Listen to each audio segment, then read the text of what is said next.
Welcome along folks to Ireland's first video review, a complete exclusive of the Nissan Juke.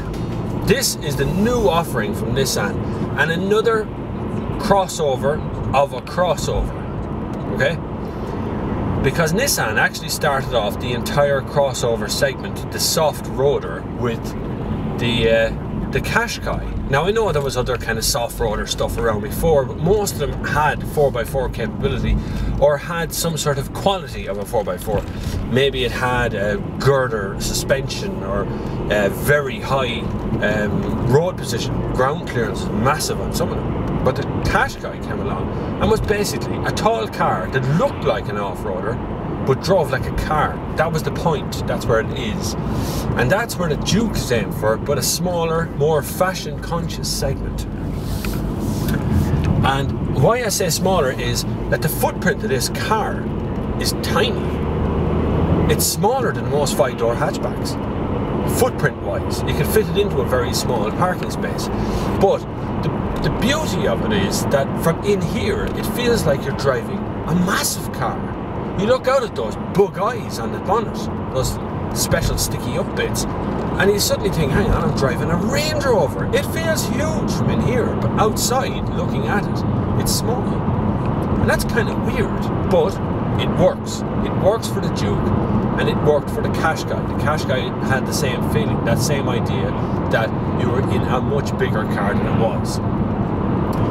On the road, your seating position is tall, so you're looking over everybody, but even though from the outside of the car you're almost level with a standard saloon car, it's a strange aspect.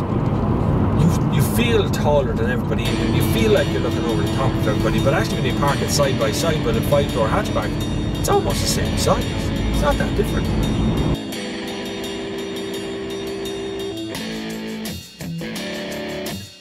Okay, let's try the driving modes, right? And I'll tell you about them as we go along. So I'm going to start with Eco mode.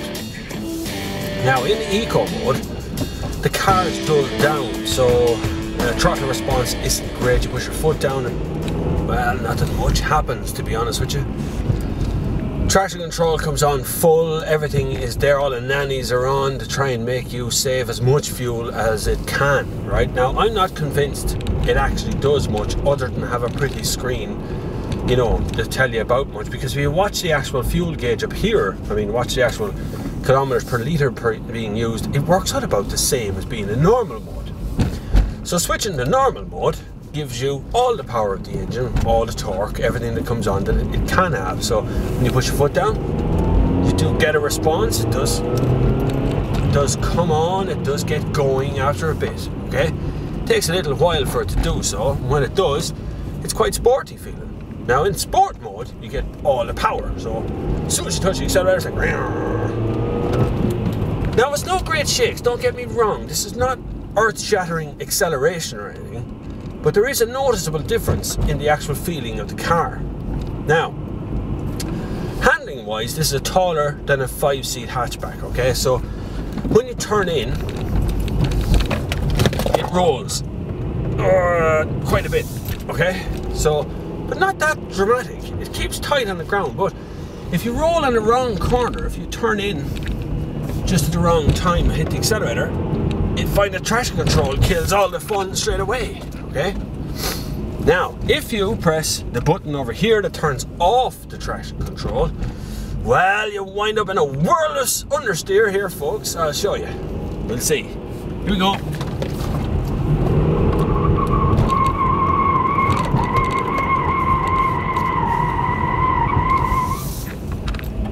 Okay, you got the message now?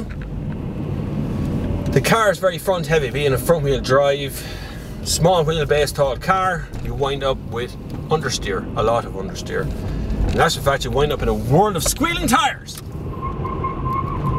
without that much of an effort, okay? Now with the traction control on, when you switch it back on again, you don't get the squealing tires, but you still get the understeer. I'll show you. Now, it holds on, and holds on very well. That's the difference in traction control, folks. That's it with or without. It's a tall car, and it's a decent one. It's for the fashionistas among you, I think, folks. It's for people who buy Mini Coopers because of the way they look rather than the way they handle. This handles like a car. It starts, stops and goes like a car, but it's the height of a 4x4. And that's the kind of crucial bit, that it isn't, well, it isn't what you think it's going to be. It is a lot of fun. It's fun to drive, and it's fun to actually just go around normally, as you've seen from the rest of the movie. But I don't know, I still think I'd prefer a Qashqai. If I was going this route, if I wanted one of these kind of cars, I think it'd be a Qashqai and not one of these. My own opinion. Still, a damn fine car. Prices starting at 19,000 odd, give or take. Really cheap. I mean, for what it is, it's a pretty cheap car. This one I think is up around the 22,000, 23,000 mark. So, but it's still an awful lot of car for that kind of